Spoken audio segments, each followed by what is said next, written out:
So এখানে আমরা এসেছিলাম একটু ঘুরতে ঘুরতে মাঠের পথ বেয়ে, ঠিক আছে। মাঠটা তোমরা দেখতে পাচ্ছ, একবার ভিউটা দেখাও জাস্ট মাঠটা, ঠিক আছে। তো মাঠের অনেকটা পথ বেয়ে আমরা এখন চলে এসেছি এই ফিশারি দেখতে, ঠিক আছে। আর ফিশারি ব্যাপার হচ্ছে এই পাশে একটা ফিশারি হচ্ছে, তুমি অল্প করে দেখাতে পারবে।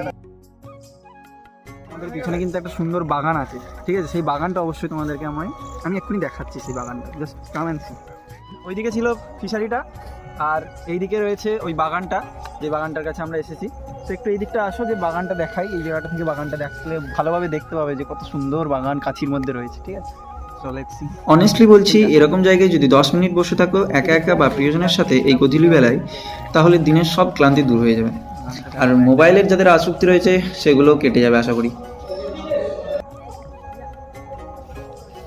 এটা কিন্তু কাঁথির মধ্যেই একটা জায়গা, ঠিক আছে। তো কাঁথির মধ্যে এরকম হাইড অনেক প্লেস আছে, ঠিক আছে। তো হিডেন প্লেসগুলো আমি খুঁজে বার করার চেষ্টা করছি, ঠিক আছে।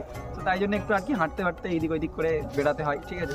ঠিক আছে, দেখা হচ্ছে নেক্সট ব্লগে। ততক্ষণ তোমরা আমাকে লাইক, শেয়ার, সাবস্ক্রাইব বা ফলো করে দাও, এবং অবশ্যই পাশে থেকো এবং সাপোর্ট করো।